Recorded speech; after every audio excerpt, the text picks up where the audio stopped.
Commander, ito yung ani kong sili. Siguro kulang isang kilo to. Ano mga commander, medyo... Yun for today's video mga ka-commander, no? Hindi pala today's hapon na. So nilalanggam pa ako mga commander. Tara, let's go. Putihin natin itong mga sili. Ayan o. Grabe. Ang lalaki na.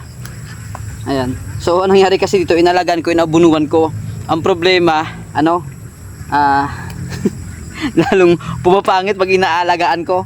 Yung ginawa ko, hinayaan ko na lang. Kung mapapansin nyo, yan ang lalaki. Ang laki ng bunga mga commander ng sili. So mahal po ang bunga ng sili ngayon dito sa amin. Grabe. Di ko alam kung mahigit 100 ng 1 kilo nito. So may bumibili sa akin kasi pag pumuputi ako hindi pa na nakakabot ang 1 kilo o kulang-kulang 1 kilo. Palit pa 3 puti ko pa lang ito ngayon. So tara, let's go, puputihin natin mga commander.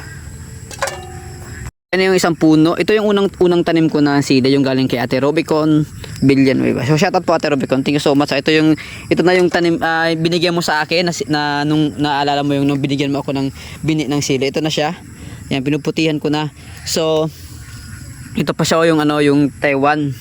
Ang Taiwan ata ngayon nasa 400 yung kilo. Pero bago ka mag-1 kilo naman Taiwan, ay grabe, ang daming puno ang mapuputihan mo.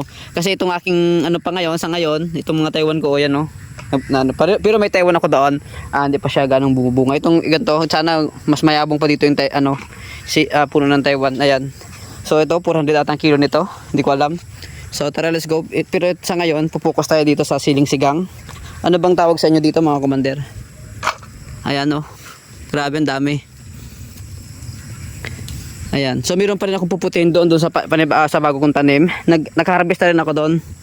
Pero mas marami ang harbisin dito sa mga dati, sa mga luma na hindi ko alam kung kailan mag-e-end ang bunga nito, pero patuloy pang nagbubulaklak siya, may mga bulaklak pa siya. Di ba, pag natigil naman siya magbulaklak ay mayroon akong foliar fertilizer na pwede kong applyan dito para lalong magsigasig ang bunga. Kaya nakahanda ako dito. Hayaan lang nga na palaguin ko muna yung dahon para pagdating ng time na malago na yung dahon, tsaka ko naman spray ng foliar fertilizer. So organic po yon. Mahal nga ang pagkabili ko doon. Ayun sa isang puno lang ito. Yun pa ito sigurado ito, ito. Magulang na. Ayan mga commander. So ko rin sa tindahan kasi mga commander, konti lang, 1 kilo lang. Mas maganda sana kung marami kang tanim na sili, no. Grabe ang mahal. Pero sa area ko ngayon, nagtesting lang ako, pero ang pinakang the best na dito talaga sa lupa, sili yung pinakamaganda itanim dito sa lupa na ito. Dahil ang talong ko, grabe, inuuod yung mga talong ko dito. Inuuod, tapos mga commander ay yung naninilaw. Pero ito, matibay pala ang sili. Grabe yung sili. Magandang itanim. Akma lang siguro yung sili sa lupa na kinatatayuan nito. Kasi hindi siya gaanong na-insekto yung sili. Hindi katulad ng ng ibang pananim, no. Yung pipino ko nga, grabe nangyari. Wala akong konti lang napakinabangan ko. Pero dapat yun ay harvestin ko na. Kaya lang problema, inulan, init. Hindi lang basta-basta ulan at init, talagang matindi. Kaya yung nangyari, nasira ang dahon. Tapos banatan pa ng mga insekto. Hindi ko naman ma-sprayan kasi nga umulan. Grabe. Tingnan mo naman, ang lalaki ito yung palad ko, ang laki ng sili, mahaba. Ito pa. So pag malalaki pala, mas maganda kasi mas matimbang. Mas malaki yung timbang. Mas mabigat yung timbang pala, mas malaki. Mas mabigat. Grabe siya, ang ganda.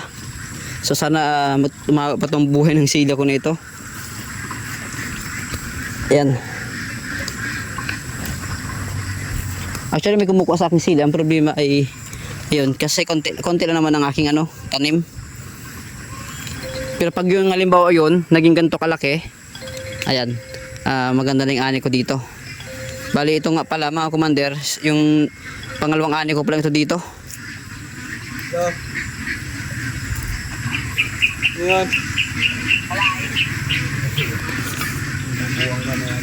Ito na sa 3 punong hinarbisan ko, ito na siya. Ganito na siya karami kaagad. So pupunta naman tayo dun sa bago kong tanim mga commander. May bago akong tanim na pwede na ring putihin. Actually nauna siguro ng 1 month yung dito, yung ilang piraso kong tanim, bali tatlo. Ito yung naputi ko doon sa tatlong pirasong puno na sili. Pero dito, bagong tanim lang po ito. Sobra isang buwan lang ito. Ayan, binili ko po talaga to kay Ate Rubicon Villanueva. Itong ano na ito. Tres po ang isang pirasong tawag yan, isang pirasong punda, 3 pesos. Ayan. Nanilaw ito mga commander, di ko alam. Pero sana lumago pa siya.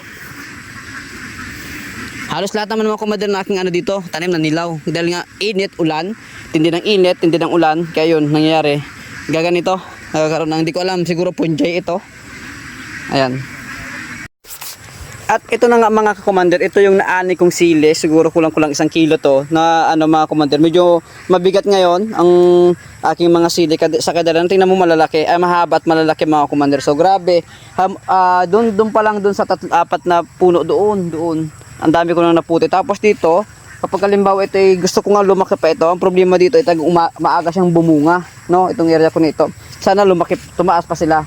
Na itong sili ko nito, mas maganda kasi ang maraming sanga, mas mataas, mas maraming potential na bumunga. Sana bumunga pa ito kasi ito mga commander, nagdilawan na siya, nakarecover lang ulit ngayon.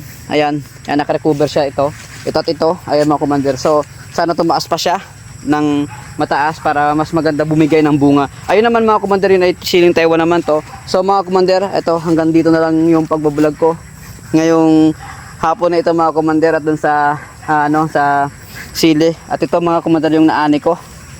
Yan, grabe oh. May 1 kilo siguro to, tingin ko. So yun mga commander, ito yung aking bunga ng sili. Mabibinta ko ito mga commander